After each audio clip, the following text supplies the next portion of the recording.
Hello everyone, আজকে তোমাদের সাথে শেয়ার করব সন্ধ্যার নাস্তার সহজ একটি রেসিপি। তাহলে বন্ধুরা দেখে নাও। আমি 4টা আলু খুব ভালো করে সিদ্ধ করে নিয়েছি। এখন খুব ভালোভাবে হাতের সাহায্যে মেখে নেব।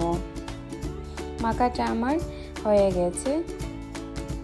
অন্যদিকে ছোট ছোট করে কেটে নিয়েছি মুরগির মাংস। এখন আমি গরম তেলের মধ্যে দিয়ে দিলাম ভাজি করার জন্য। তারপর দিয়ে দিলাম স্বাদমতো লবণ, হলুদের গুঁড়া 1 চামচ, মরিচের গুঁড়া 1 চামচ আর জিরা গুঁড়া 1 চামচ দিয়ে এখন আমি লাল লাল করে ভেজে নিচ্ছি। মাংসটা আমার ভাজা হয়ে গেছে। আমি একটা প্লেটের মধ্যে নামিয়ে নিলাম। তারপর মেখে রাখা আলুর মধ্যে দিয়ে দিলাম 2টা ডিম। তারপর দিয়ে দিলাম স্বাদমতো লবণ 1 চামচ, মরিচের গুঁড়া 1 চামচ, হলুদের গুঁড়া 1 চামচ, জিরা গুঁড়া, অনেকগুলো পেঁয়াজ কুচি দিয়ে দিলাম। তারপর দিয়ে দিলাম রসুন বাটা, তারপর দিয়ে দিলাম কাঁচামরিচের কুচি, তারপর দিয়ে দিলাম ভেজে রাখা মুরগির মাংস, তারপর দিয়ে দিলাম অল্প পরিমাণে ময়দা দিয়ে খুব ভালোভাবে হাতের সাহায্যে সবগুলো মেখে নিচ্ছি।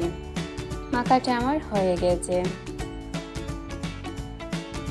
দেখতে কতটা সুন্দর লাগছে। এখন আমি গরম তেলের মধ্যে ছোট ছোট করে দিয়ে দেব ভাজি করার জন্য।